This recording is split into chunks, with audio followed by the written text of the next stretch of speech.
heard the third beast say, "Come and see." And I beheld a black horse, and he that sat on him had a pair of balances in his hand. The black horse represents death and famine. Increasing use of crops to make biofuels in recent years has helped trigger shocking food shortages. Some fear it's just the beginning. There's not enough food for the world, and people begin dying in massive Food shortages. We see mass starvation.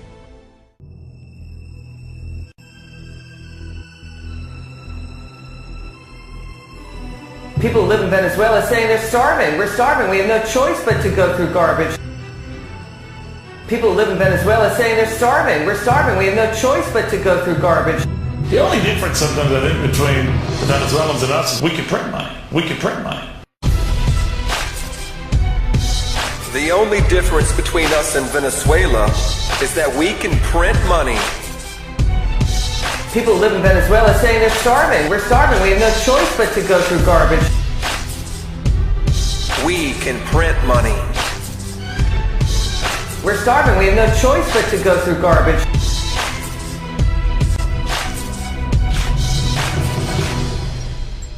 We can print money.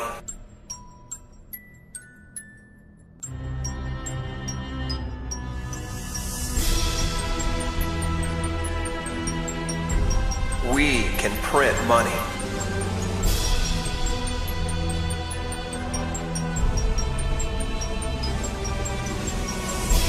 The only difference between us and Venezuela is that we can print money.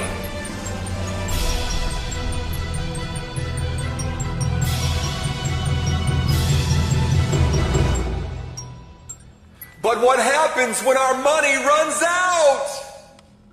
Very, very much. The scenes in Venezuela, uniquely obtained by Fox Business Network, that show you what it's like when the money runs out and the tempers flare up. These are people in Venezuela seizing food trucks, anything they can get their hands on. A lot of them are moms and dads trying to find some way to feed their kids.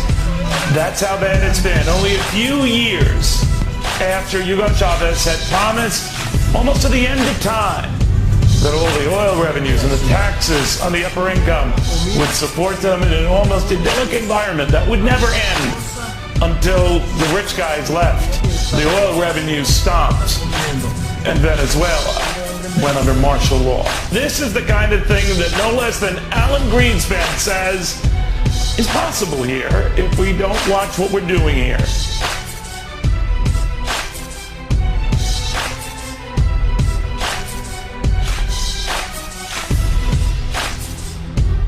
Yeah, it's disturbing and it's graphic, and what is happening there is they were basically ripping through garbage bags outside shopping malls where restaurants are located. And so what's happening right now, hyperinflation is taking hold. I can't even tell you what the rate is. It's meaningless, up 500%, 600% for basic food groups over the last year. What we're seeing here is the middle class and the entrepreneurial class getting demolished by confiscatory tax rates. People telling me, people who live in Venezuela, saying they're starving. We're starving. We have no choice but to go through garbage, as you're seeing in the images right there on camera. With the looting of the grocery trucks on the highway, regular people are driving by and joining in the looting. They're stealing rice in this image. We're getting even more video coming in right now. In this image, you're going to see the National Guard at some point, but they're standing by, not doing anything, letting it happen. So we have Venezuela in a 2-month state of emergency right now, Neil.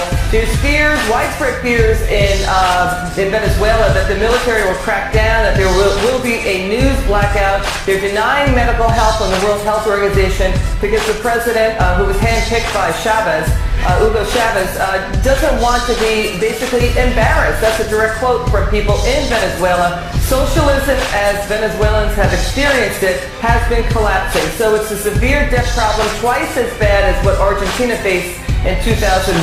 So this is a fast-moving story, and it's growing more dire by the hour. Well, Lizzie, what I notice is when soldiers come to approach them, they don't move.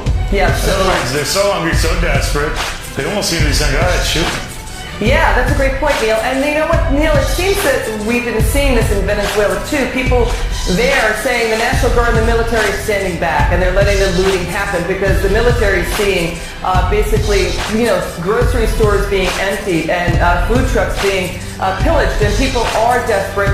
It's going now beyond the food lines that you've been reporting about for a couple of years now. Now it's going into looting into major cities in Venezuela, including right here you see Caracas. When you run out of money and you run out of people to pay taxes to provide the money, as has been the case in Venezuela for the last few years, the only difference sometimes I think between the Venezuelans and us is we can print money. We can print money. We can print money. The only difference sometimes I think between the Venezuelans and us is we can print money. We can print money. We can print money.